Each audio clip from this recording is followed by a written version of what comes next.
Hey, creative people, welcome to the podcast. My name is Ryan Leacock. This is the podcast for people who like to talk about creativity and life. Each week, I talk with a different creative person about their work and how they interact with it in their creative life. Today, I'm talking to the amazing Kim-A-Tron. Kim Thompson is an artist out of Nottingham, England. Yep. This week, we are over in the UK. Had to brush up on my geography a little bit, clearly. Kim is an amazing artist. Her work is just, it's so bold, it's so full of color, and it just like pops. It's this powerful glimpse into this alternative world. I love it. Kim tells me about some of the real talk that she got from her father in regard to her career, and we talk a little bit about the winding road of the creative life. You know, if you're on this path in any sort of way, you've realized by now, hey, this is not an A to B to C kind of thing. It's like all over the place. So it was great to be able to talk with her about that. And I just feel lucky to be able to connect with another creative on a different continent and, you know, be reminded, hey, we're all going through the same thing. You know, she's over there and our artwork might not look like her artwork, or our creativity might not look like her creativity, but we're all going through the same thing. It was nice to be able to take part in that, and it's really great to be able to share that with you today. So it's a great chat. You are going to love it. Time just keeps moving forward, eh? Kids are back in school. It's starting to get dark outside. It's starting to get a little bit cooler. I mean, I love fall, and on top of all that, it's kind of tough out there. I mean, at least it seems that way. I don't know about you, but it feels like life kept going on, but I'm still not over like the last year at all. And then we're all still trying to create. We all still need to create, and it's a lot. I guess seasons changing always has me reflecting a little bit. The flip side to all that, though, is that fall's actually the best season. And it's not just because I'm biased, because I love fall, but also from a creative perspective, the world explodes with color and creativity as it winds down towards winter. You know, Halloween, Thanksgiving, Christmas, New Year's, they're all examples of humanity expressing their creativity during the season. I find that super inspiring. So when you're bummed out that it's getting darker earlier, or, you know, you're on your phone, you're like, things can be shitty. Just remember that there's a kid out there who won't be able to find a costume of his favorite character. And his parents and him are going to have to make it. And he's going to show up on your door, and he's going to be looking like a dork.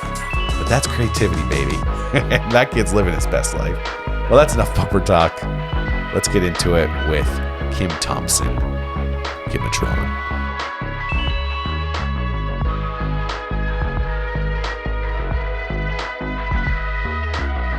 Hi. Hi. How you doing? I'm okay. Yeah, I'm a bit groggy. If I'm honest, I had a little afternoon nap. Oh, nice. What time is it there? It's just gone 3. So 3. yeah, it's okay. like there's no excuse for having a nap at that time, but I just was so tired. You don't need an excuse to nap at 3. Everyone wants to. It's true. You did it. I'm a bit groggy because it's like 10 here. So I'm like, okay, I got to be on for 10. Oh, God, yeah. Like a baby, like it's going to be hard. I'm so glad that you agreed to chat with me today. I'm so looking forward to it.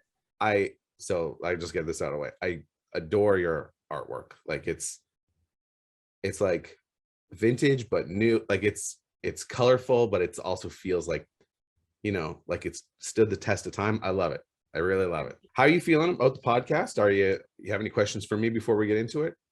No, I don't think so. I mean, I had a look at your questions that you were going to send through, and yeah, I'm excited to chat. I'm always happy to chat about these things, and if they can sort of give use to somebody else who's creative or wanting to be, then that's great. Yeah. All right. So if you're all ready, if you can tell everyone where you're from, and then we'll just start rolling, okay? Yeah, so I'm from Nottingham, UK, and my name is Kim Thompson, but you probably know me best as Kim-A-Tron on Instagram. I'm kind of a bit of everything. I'm an illustrator, but I do sort of commercial work, you know, like my own stuff. I paint. I guess have your fingers in a lot of pies to survive as a creative. I love it. Kim-A-Tron, thank you for being on the podcast today. How did we get here? Bring me back to Kim-A-Tron, but Kim as a little girl. How did this start off? From the beginning, it's really funny. I don't really have a memory of this, but I was actually talking to my mum the other day, and apparently from the age of about 2 or 3, I would just sit sort of transfixed watching TV for hours and hours and just copying things from the screen, just drawing characters. And she said, I think I was watching, do you know, have you ever seen this like a sort of 1960s really sort of quaint animated film of Winnie the Pooh? Okay. And apparently I drew a character from that, and she was like, that is identical, but I was like 3 or something. So she was like, wow, we need to really foster this skill and make sure she carries on doing it. So that was the beginning, I reckon. I love that you said the 1960s, because even it's interesting that even is coming up right now at the beginning, because your work has that classic, vibe that, it's interesting that it's kind of like built in from the beginning.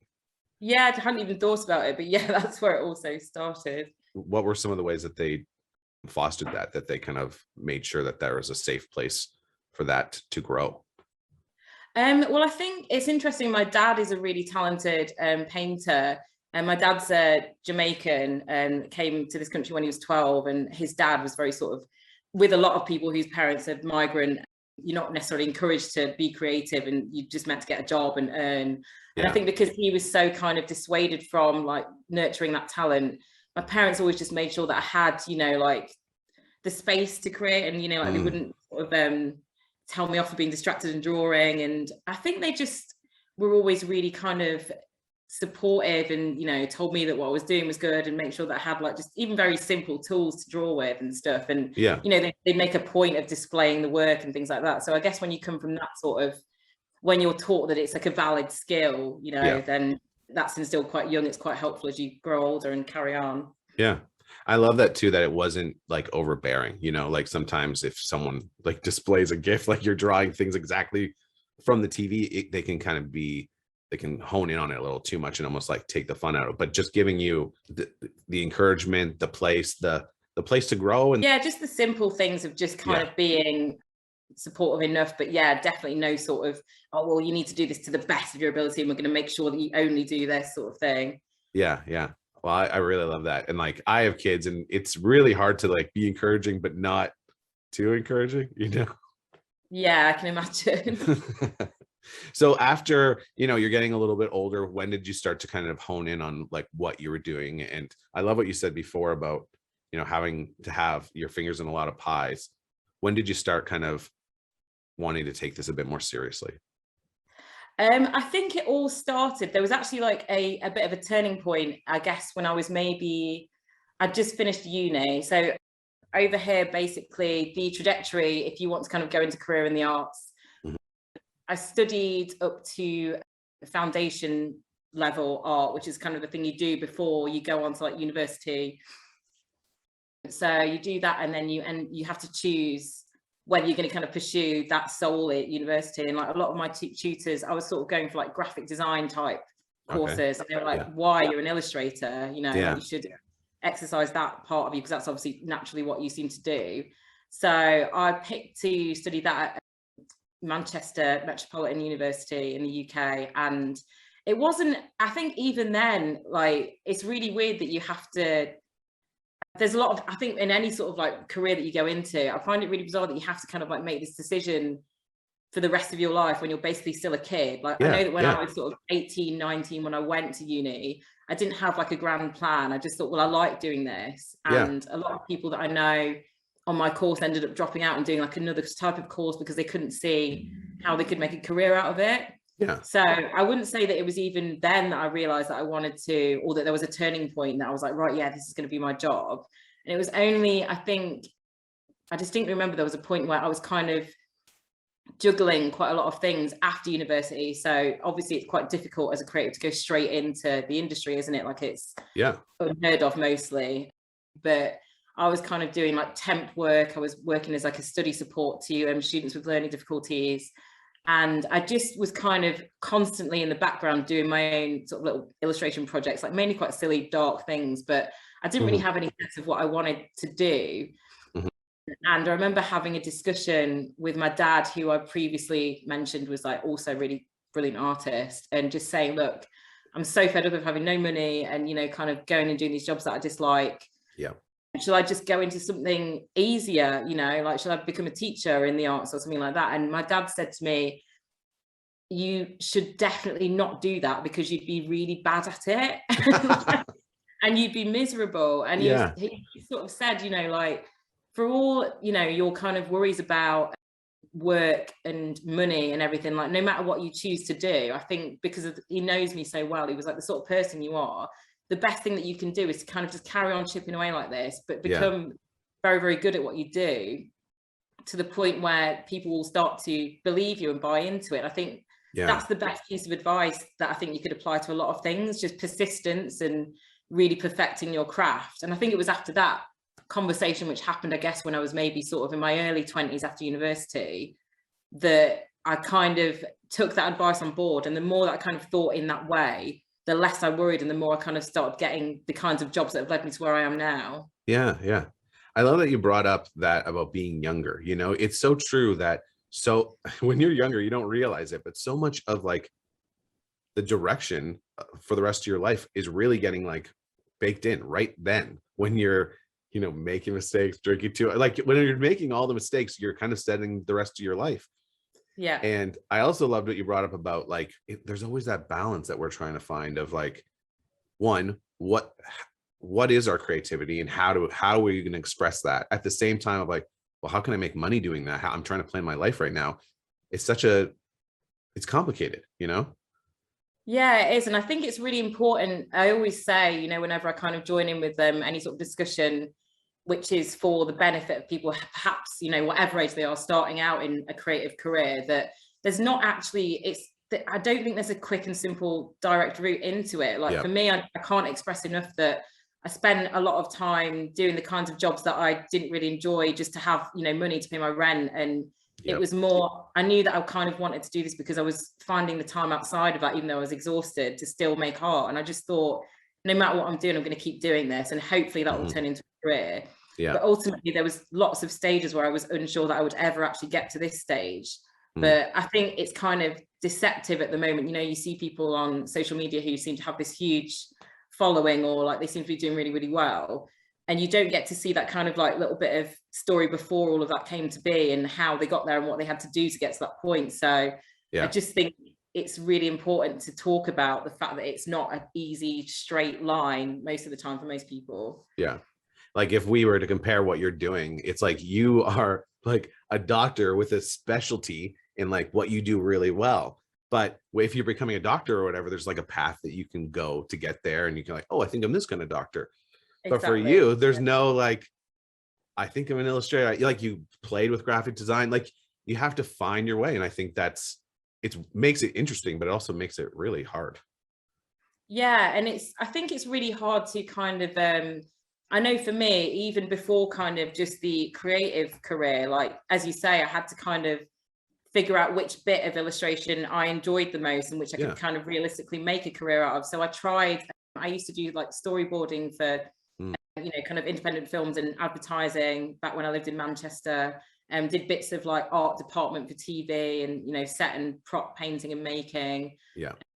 Just little bits and bobs, sort of pet projects for other people, illustrating books, doing dog portraits for a little bit. I used to paint like really sort of, you know, like these big lush watercolor portraits of people's dogs, which I loved as well. But yeah, it was just all kind of loads of bits and bobs to figure out where I sat and what I wanted to do and what I was good at. So and it is deceptive. You look at someone's social media and they're like, well, they obviously know what the hell they're doing, right? And you're on this side and you're a young person or whatever, and you're like, I don't know, I feel like I'm supposed to go this way, but I don't know how to get there. So, you know, one of the reasons I'm glad you're sitting down with me today, because we got to figure it out. You know, we got to band together and figure out how we're going to do this.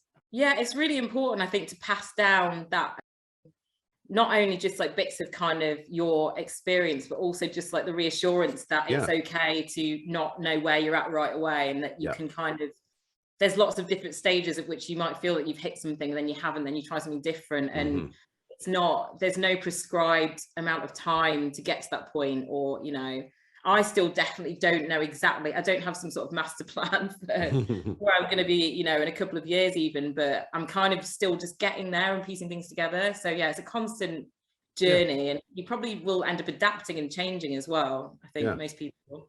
So it was after that conversation with your dad that you were like, okay, I'm going to get serious about this. I'm going to hone in. I'm going to find your thing. Is that kind of like the direction you went after that?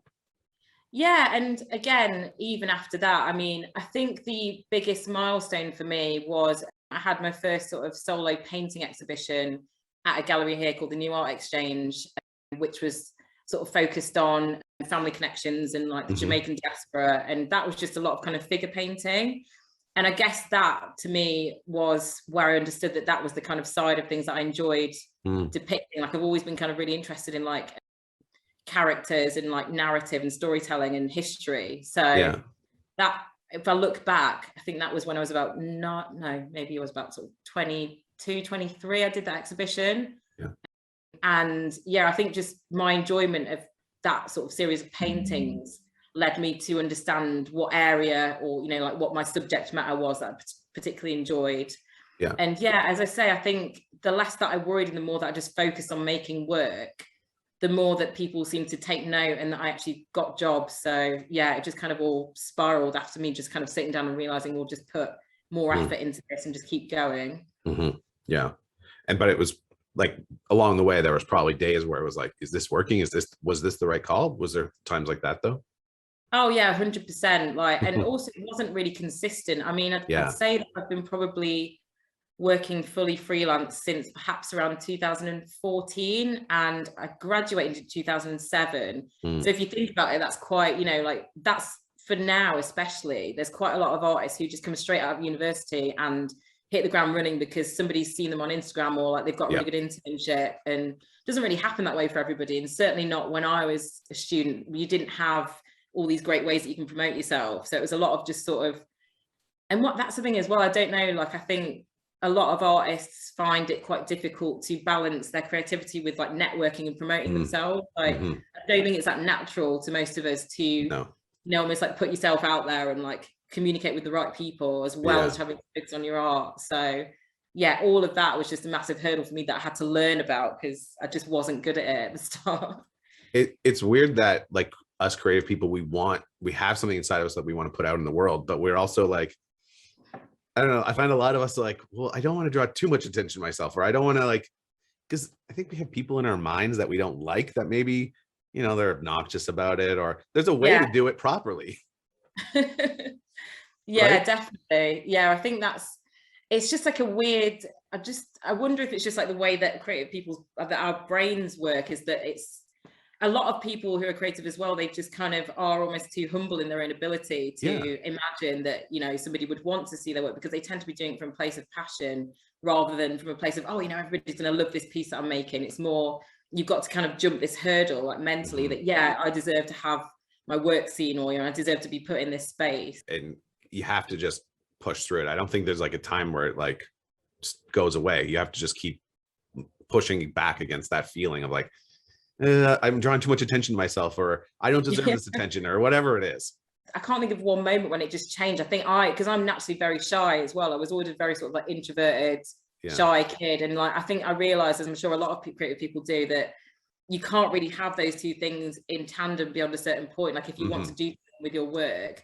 But for me, it was literally just faking it. Like I just pretended to be somebody a bit more confident and just put on this like, right, this is my confident business hat. And like, the more I did it, the more it felt comfortable and natural.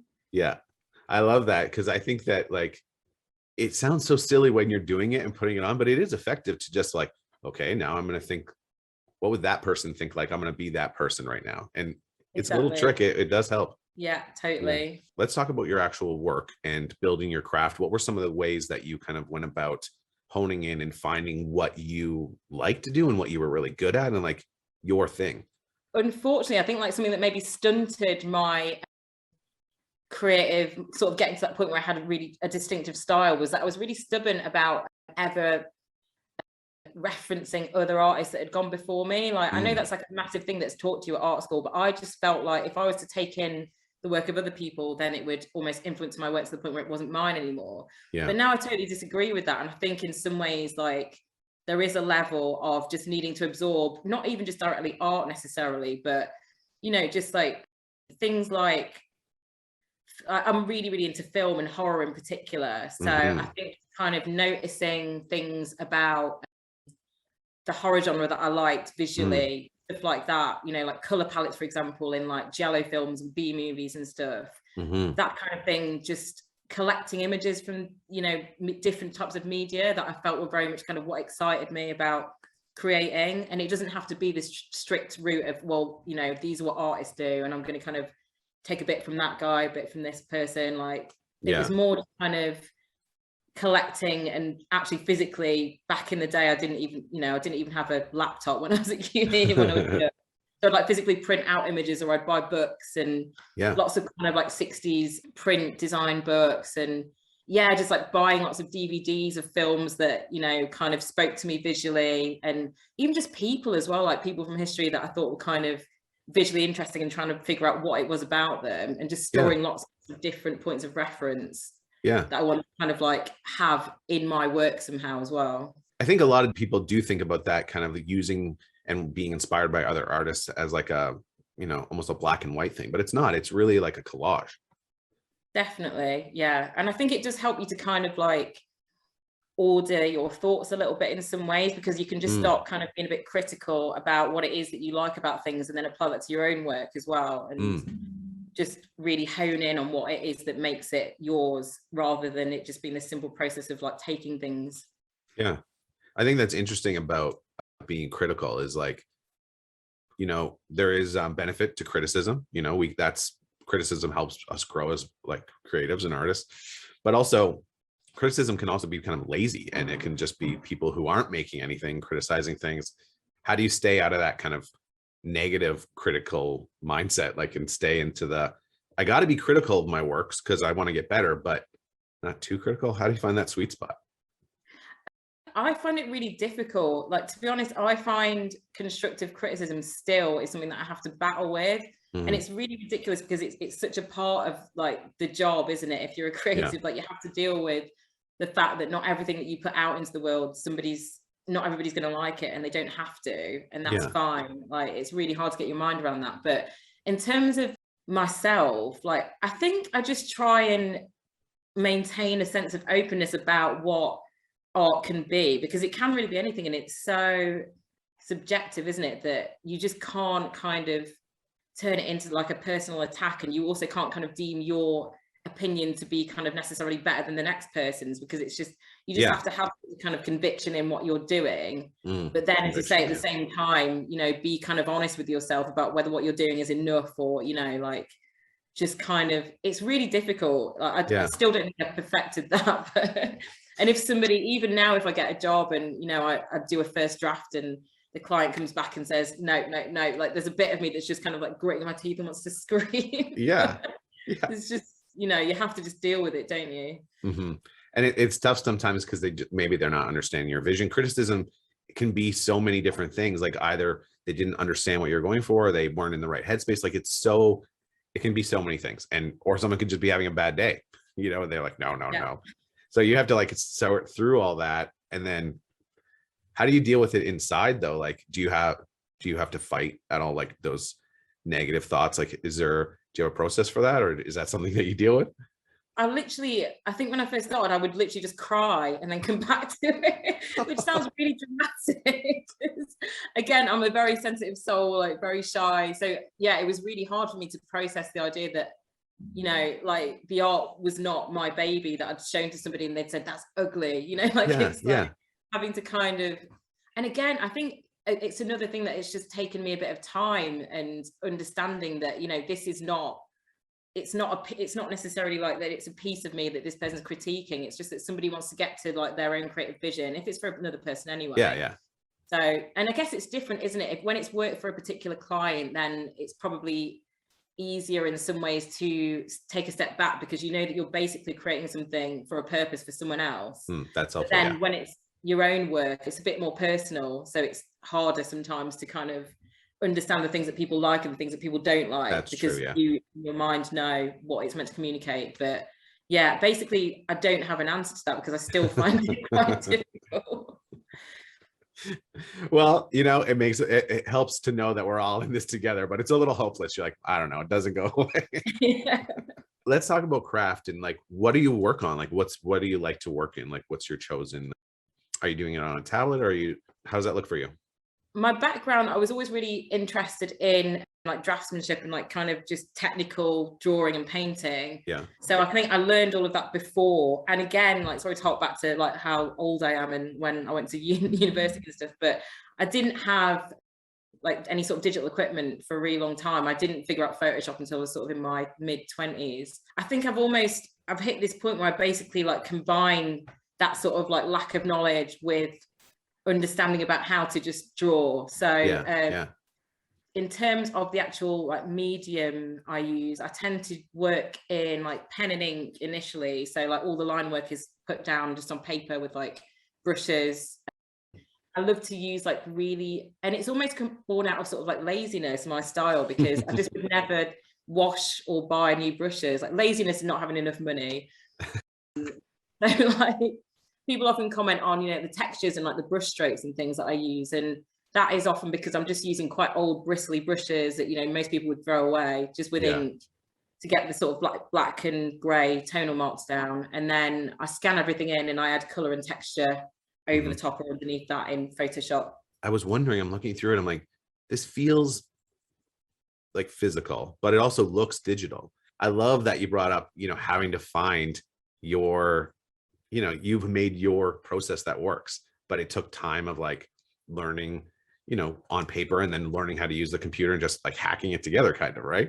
Yeah, definitely. And even getting to the tools that I use, like I used to do everything in Biro, and because you can get some really nice shading and kind of like tonal values from Biro, obviously, but I was never really kind of that thorough in, you know, researching my material. So like, I remember I would do Biro things and then be surprised that they really, really faded in sunlight, and you know, just little experiments like that, which made me realize, right, we need to find a different method to make things have a bit more longevity, because maybe that's what you want, but with my work, I wanted it to be kind of like heavy and dark blacks and bold color. And I guess also the digital coloring side of things, like as much as I do enjoy painting, when I became a bit more kind of involved in commercial illustration, the digital color was just a way to kind of speed up the process. I mean, Procreate and tablets are amazing for that, but I kind of have never felt comfortable being fully making work digitally. So it's a bit of a mixture of trying to capture the speed and just practicality of digital, as well as just having a bit of that sort of texture that I don't think you can quite create necessarily on a tablet. Well, what's cool about it is like the limitations are the things that kind of like help us create our style and our voice, you know. It's what's cool about the arts versus like another field is that like, well, if you don't have like the money at the time to buy new brushes all the time, but you make it your own, then it becomes your style. I think that's one of the coolest things about this is like, if you own it, there's really no limits, you know? Like, yeah, definitely. The foundation arts course that I mentioned that a lot of people in the UK do before they go to uni, like I was on a particularly good one in Nottingham, and I think that was a bit of a takeaway from the teachers, because I was always very sort of just worried about the fact that perhaps I didn't have as much money as other people, but I had a really good set of lecturers who just showed the ways that, you know, you can, with what you've got around you, you can quite often create something really beautiful. It's just about kind of like honing in on that and like figuring out how to use it and how to make marks with stuff that you've just got to hand. So I think I've always held on to that notion of like, even if, you know, I can't afford to update my computer or buy new brushes, what can I do with this that will make a mark that is as satisfying as if it was a new brush? yeah, I love that. And it just, it takes away the excuse, because I think we all want to make stuff, but we're also like battling excuses. I find I am like, well, I don't have the right thing, or I don't have, you know, the brushes that I want. There's so many excuses, but the reality is like, well, own what you have and make that your thing. Yeah, it's true. I mean, like, it's a bit of both as well, because I think like it's really good to have had that as a foundation before kind of going out and making work as a full-time working artist. But I do think there is an element of, you know, the saying, a bad workman blames his tools. Sometimes the tools do affect the job, don't they? But it's like when you're in those kind of like dire situations, it's really good to just have that bit of kind of confidence in your ability to still make something that is worthy, and, you know, to kind of see it as just as valid as if you had brand spanking new brushes and you know, iPad and stuff. Yeah. So let's talk about like the idea process, and like, what does inspiration look like for you? How does it interact with work? How does the whole thing start for you usually? If I'm totally honest, like, I think most of the time my inspiration comes from, I tend to work backwards. Like I don't always have this like powerful concept for a piece of art, you know, or usually just something that I've kind of thought of, this is like an image that I can't get out of my mind, or, you know, this particular, I need to kind of express a need to draw this particular type of character. So it tends to be that, you know, like I'll have an idea of just something that I think looks cool, and then I'll like almost work backwards to give it some sort of, to create like to ground it a bit. So I guess a lot of my work comes from just being really interested in particular types of characters. Like I'm really interested in like empowered women and, you know, mythology, and just the ways that kind of those types of women are demonized historically. That's kind of always like an interesting start point for me. And I've always been really drawn to those characters in every type of media.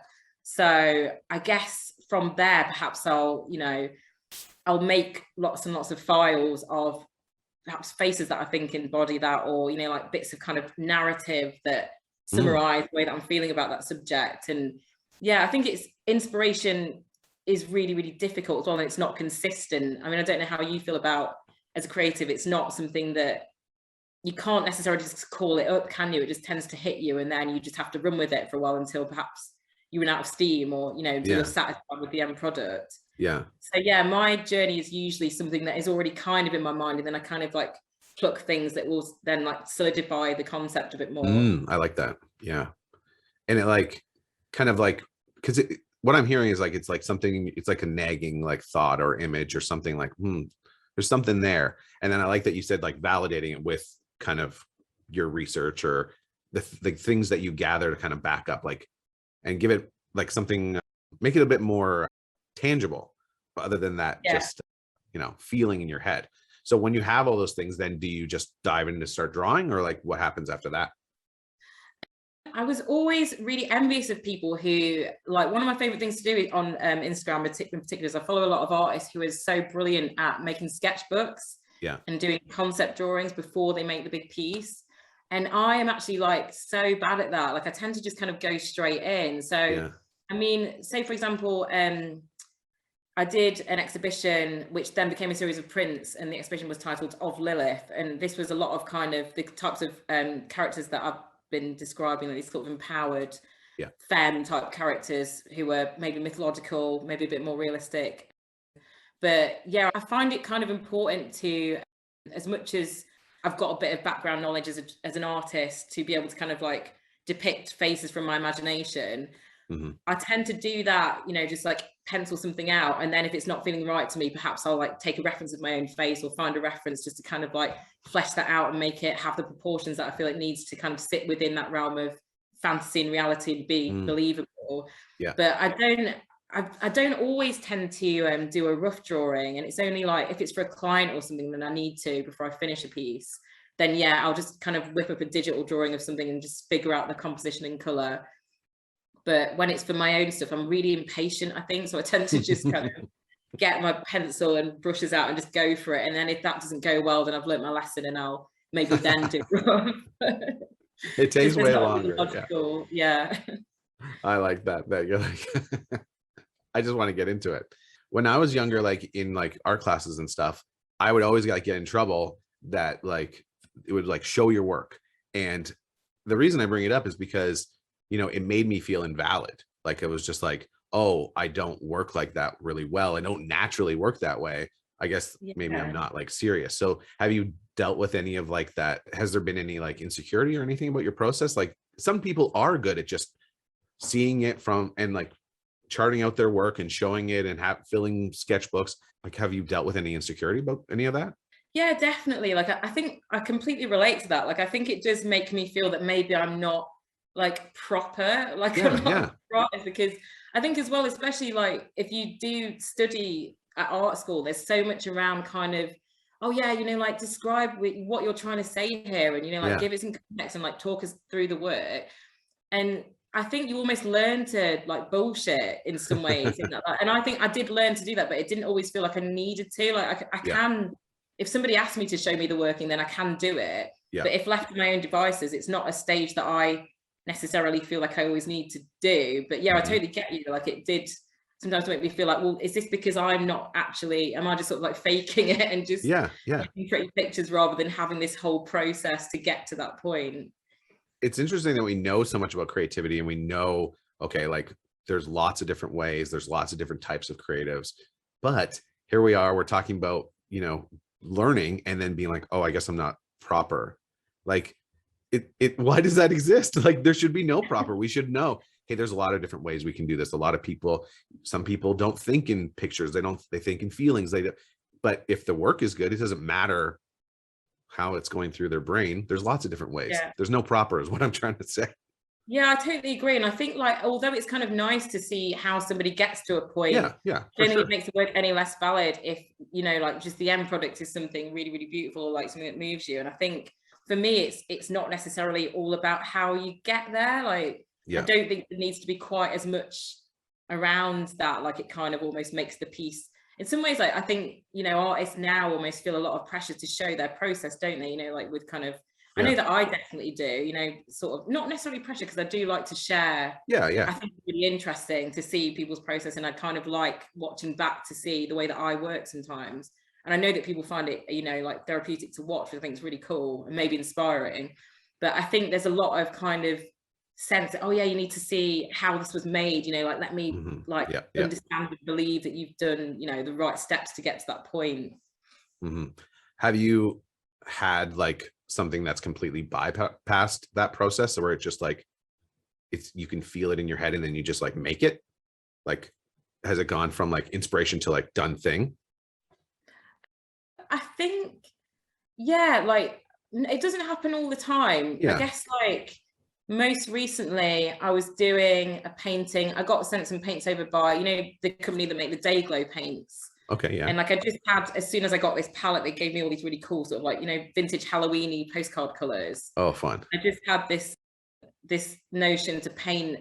It was just something that was in my mind, this kind of like witchy black sort of like seer painting that just, I mean, I guess I still had to kind of sketch something out because it was like almost too fantasy for me to be able to kind of necessarily do immediately. But that felt really, really quick, and it just was something that had been sat like at the base of my brain for so long, and it just kind of came to me really, really quickly. And there wasn't a huge amount of planning other than just kind of getting the proportions right. So it's weird because like sometimes that happens, right, where it's just like it arrives pretty much fully formed, and then other times you do have to do those processes to kind of find.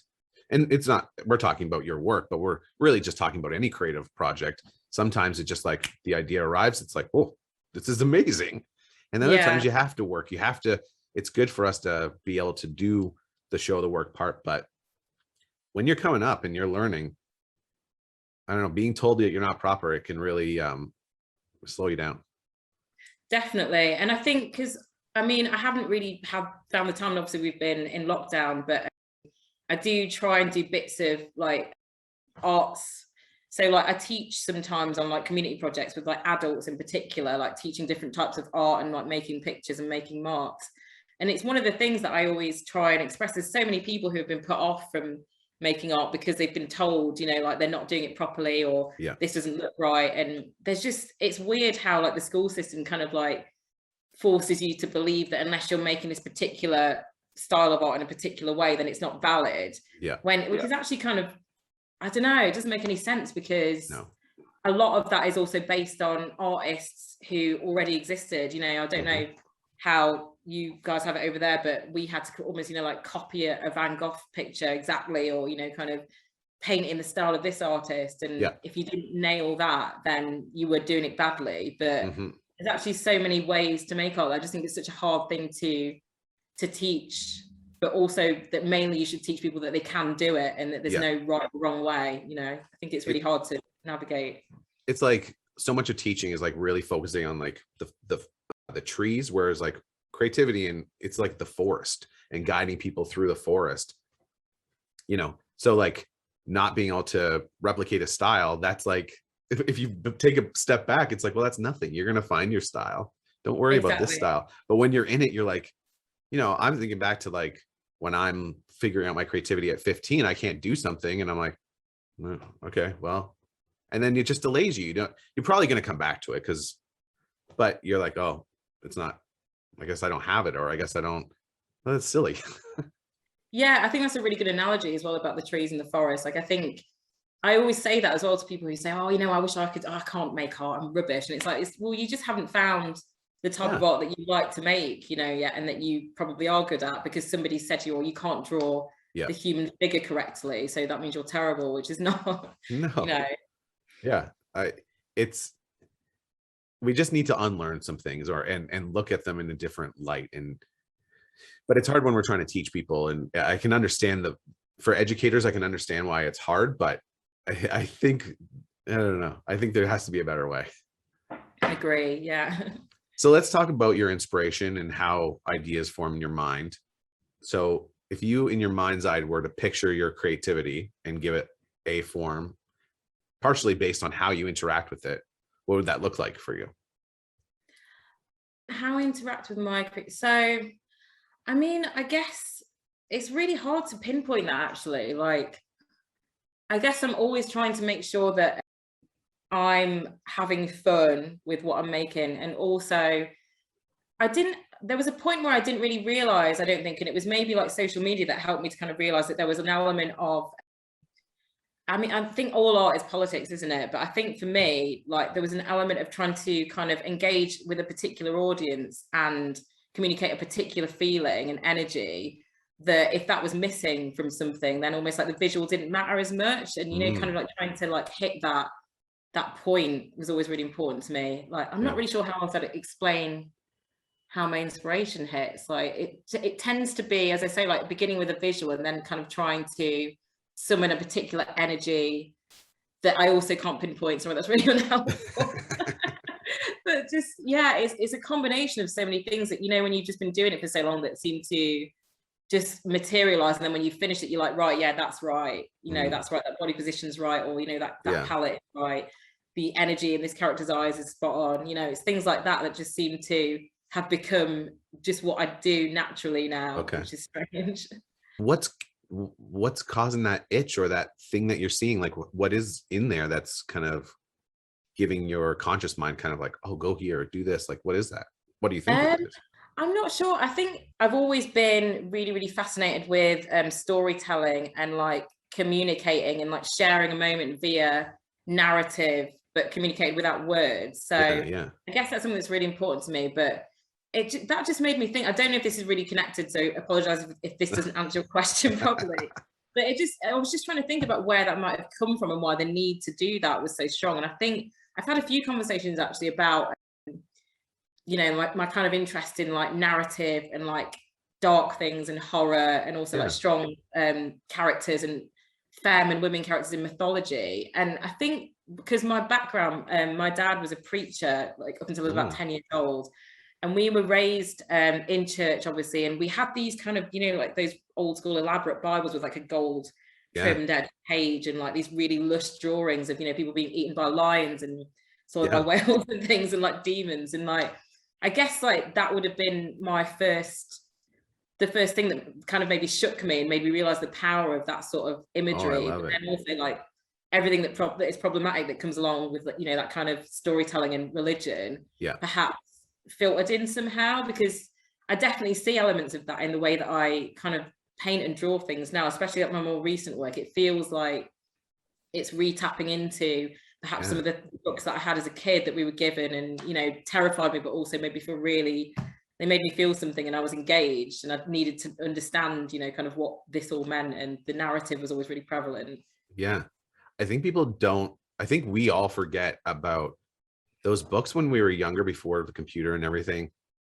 Those pictures were like impactful, like I can imagine I'm sure we had a Bible like that. They were, you as kids, you looked at them for a long time because there wasn't, you didn't have a screen to look at, or you weren't allowed on TV, but they were built to kind of tell a story. And I love that once you mentioned it, like that you were inspired by that, it was like, oh, I see that in her work. I think also maybe even, sorry to interrupt. No, go for it. It made me think as well of like a really strong memory is, and this is maybe even a better example because obviously there'd just be one image, but like record sleeve art was such a huge thing. Sort of as a child, like one of my uncles had like the most amazing expansive record collection. I remember like his daughters, my cousins, showing me the cover and the inner for the War of the Worlds. Yeah. And it was horrible. It was like really, really terrifying. Maybe I was about like 4 or 5, but I really remember an image, and I don't even remember if I've not looked at it recently, but I think it was an image of, like one of the pods sort of like shooting down a beam and like people sort of being melted and running through the streets. Yeah. And just like, they'd put that on and then like make me look at this, look at this like terrible art, this terrifying thing. And just that feeling, like I remember being so traumatized, but also so excited that an image that was totally static, and I didn't understand what he was talking about, I didn't understand the music, but it was enough, just with the sound, like, and that image to kind of convey horror. And just that really kind of made me think, well, if you can just do that in one image, maybe later on that kind of stuck, I guess. Yeah. Oh, I love that. And I love that we went from like a old school Bible to like War of the Worlds and aliens. That is like, what a fun mixture. But that energy that's in, like, when you craft a photo or like an image, and it becomes more than, when you were looking at it, it was like, you get the sense of the whole story. It's a moment that tells so much more. I love that. Yeah, definitely. I think that's something, and it's interesting having this conversation. I hadn't really pieced all of that together, but I think that is something that I'm always trying to do, so that, even if it's a static image, but within that image, you can imagine an entire universe and other characters and a personality, all that sort of thing. Yeah. And it, like, you just like looking at it because you feel like I'm getting a little peek into more, I love that. Let's talk about your favorite thing to make. We talked a little bit about horror, and one of my favorites on your page is like the goat in the black. It's kind of like Black Phillippi, like, it was red. It was one of my favorites. Talk to me about the things that you like to make. I'm particularly drawn to just drawing women and femme characters with just a piercing, sort of unapologetically bold stare. Like, I think, like, or just, those particular characters, like, existing in a universe that is sort of slightly intimidating, but also powerful and engaging and beautiful. Like, I think there's just something about those slightly mythological women and femme characters that don't try and be small, that kind of take up space, and that, aren't afraid to kind of look you in the eye, or, that are kind of magical in some way. Like, I don't know what it is. I've just always kind of been really, really attracted to drawing that sort of character. And as I said, just kind of looking more and more into the ways that those characters are presented in, like, Bible stories and mythology and things like that, as villainous, but portraying them as something more than that, and, as kind of the victims of, patriarchy and just fear. So I think just kind of reimagining these characters that they already exist, but, like in a kind of different setting where they are the kind of masters of their own narrative, and like the hero rather than the villain. I think I just like that sort of combination of things. And like, at the time, if they're historical, they were painted as a villain, but to go back and look at them, it's like, oh, with the lens that we have now, there's something very heroic, and being able to like take this thing that was like hidden in the shadows and be like, no, I'm proud. This is something to be proud of. That's really exciting. Like, it's a switching of power. It's really, I don't know, there's something about it that gets under your skin. I like it. Definitely. And I think the one you mentioned, I know the one you mean, it's called Black Phillip Bop, and that was obviously inspired by the film The Witch. Have you seen it? It's like I have, yes. So, like, and I think that's exactly that, isn't it? Where you kind of are led down this path where, I mean, don't want to spoil it, but the kind of character that historically would have been demonized is celebrated and like kind of gets like a nice ending. So it was just kind of that feeling really, really inspired me, I think, after seeing the film. Black Phillip got under my skin for a while after. I lived on a farm, and it was like a week after, and some goats like wandered into my like yard, and I was like, I just can't deal with it right now. Yeah, the timing of that would be really scary. Yeah, I'm just like, I said to my wife, I'm like, can we just get, I don't know, they just got to go. I just can't deal with them. What mediums do you like to work in? Like, what's your favorite, like, if you could work in your ideal situation, what do you like to work with? So I tend to work with just like ink straight out of a pot and just like watered down to the gradients. But I don't even know if that's my favorite. Like, I used to use oil paint and stuff, but again, like this sounds really bad, but I think out of laziness, because there's so much cleaning and like waiting, and I'm really impatient. I do like kind of mediums that like kind of go on really smoothly like that, but then at the same time I do like the immediacy of things that just dry really quickly. So just working in like washes of ink, it tends to kind of give me that mixture of, you know, like I feel like I'm actually being painterly, but then, you know, it can kind of just be rendered really quick. So like appeals to both my moods really. I like that. I wonder how often style comes from laziness and impatience. A lot, I imagine. They're like, oh, I love your style. Yeah, I'm just really lazy and impatient. Yeah, that's me. The imposter thing, like, is there times that you feel like, what am I doing? And how do you kind of get through that? This has actually come up really recently because I just did my first sort of like large scale painting exhibition in like a really, really long time. And I had a conversation during the making of that with one of the technicians who was like helping out to kind of install the work. I think, so, yeah, somebody was basically having a conversation about me whilst I was in the room with somebody else. Oh, weird.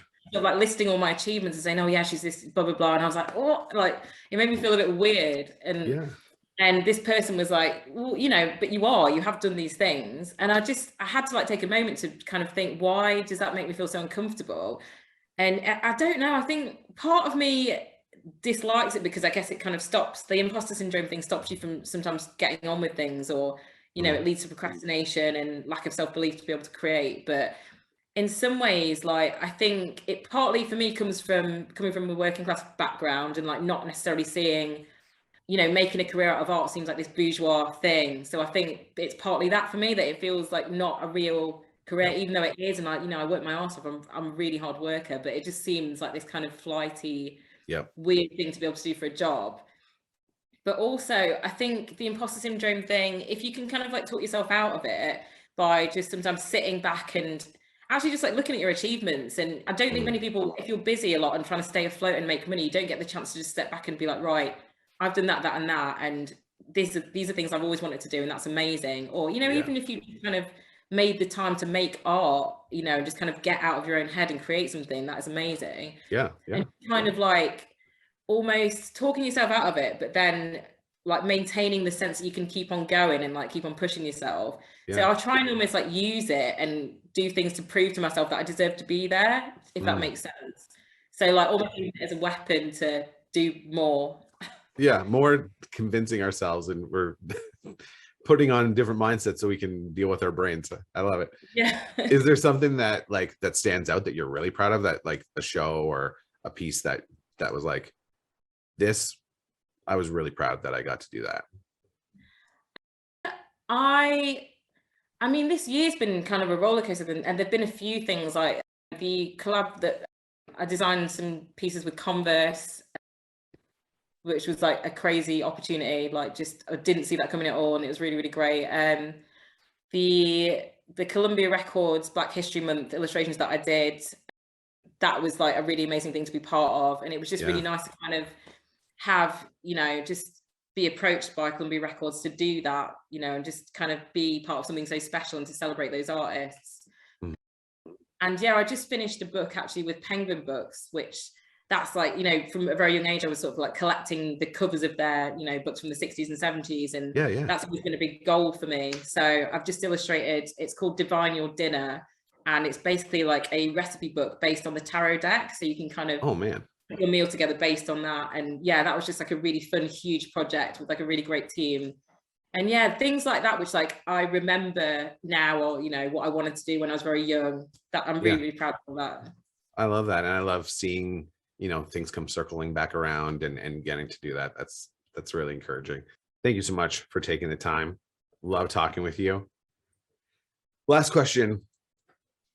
What was the last thing that you saw that you were just like, whoa, it like just blew your mind? Not your work, just like something else that someone else made that you're just like, wow. Oh gosh. I think it was probably actually this exhibition. I've got a poster of it on the wall by Toyin Oditola called A Countervailing Theory, that was on at the Barbican. And I mean, it was unfortunate in that it was kind of on during a time when we were in lockdown. I don't know how many people got to see it, but it just absolutely blew my mind. It's one of the most stunning visually and conceptually pieces of work I'd seen in a really long time. I couldn't get over it. It had a lot of the themes that I kind of are really, really interesting. But you know, when somebody kind of takes an idea that you've kind of been mulling over, presents it in such a way that you would never have imagined it could go down. And I'd urge everybody maybe to seek it out rather than me trying to explain it. So It's called a countervailing theory. Yeah. But it's just incredible. And yeah, that stuck with me, and it still does. I think about it all the time. I've got the poster of it on the wall from the show and the book. I just absolutely loved it. What part specifically are you thinking about it? Like what's playing? Well, I mean, just like it kind of is basically an exploration of like the role reversal of kind of so like patriarchy is no longer a thing, and like this is kind of like ancient tribe of women who are in charge, and men are grown as servants, and it just, but it's a kind of, it's almost filmic in its scope in terms of narrative. I love and it. The pieces, I think she made them with like biro, and I think it's like biro and chalk and acrylic, and they're just kind of like almost negatives. So everything's like lots and lots of black and like negative space, but just kind of worked so perfectly that, you know, it just felt like something that the kind of, you know, you sometimes see art and you think, oh, you know, I maybe could have done that if I'd have had the idea, but I just never would have thought to go down that direction with that kind of role reversal, you know, like women warriors and like kind of male servants, but it all kind of, I don't want to spoil it in case people do manage to seek it out, but it all kind of is this kind of topsy-turvy, really interesting exploration of how that kind of power dynamic isn't necessarily what you might think it might turn out to be. And it just is so powerful. That sounds really cool. I'm going to check it out. Oh, that's great. Kim, thank you so much. Where can we find you on social media? What's your handle? This is the thing I need to add because I don't promote people enough. So I wrote down, ask her to talk about her social media and where I can find you and what you have coming up that we can look forward to. So I think you're best off just sticking with my Instagram. I don't really maintain a website or anything anymore, which is Kim-A-Tron. So it's Kim_A_Tron, like Lady Tron, but Kim-A-Tron. Yeah.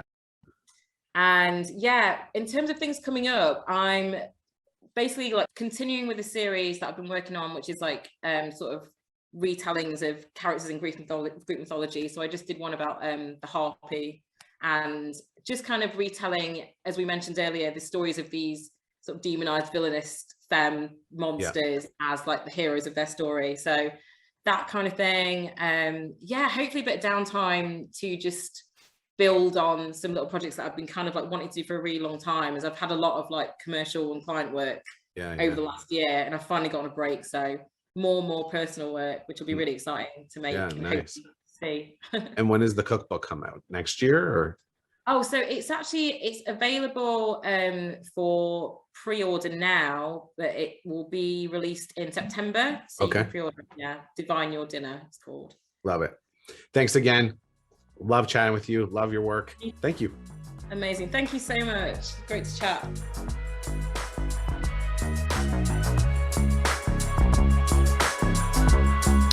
Kim is great, isn't she? Man, what a pleasure it was to be able to chat with her. And not just because of all the lovely, cute British things that she said. I love what Kim had to say about faking it and being okay with, not doing it the proper way. The older I get, the more I'm realizing how many times I've shut myself out of things because I didn't do it properly, or I felt like I didn't deserve to be confident about something. If someone as talented as Kim-A-Tron has felt that way, well, it means that we all feel that way sometimes, and we have to get over it. We have to do the work that we're supposed to do anyway. Kim, thank you for being on the podcast this week. Thank you for your artwork. Thank you for the color and the texture and the boldness of it. Thank you for sharing your journey with us and connecting with me and everyone listening to the podcast today. Alternative titles for this episode could be Loads of Bids and Bonds, and you should definitely not do that because you'd be really bad at it. This episode was produced by me, Ryan Leacock, with music by Matt Large. Special thanks to Aaron of Him and Her. If you liked this episode today, if you connected with it in any way, share, follow, subscribe, help out with my battle against the algorithm. Have a good week, guys. Show up, do the work, because it's better when you're not doing the work. See ya.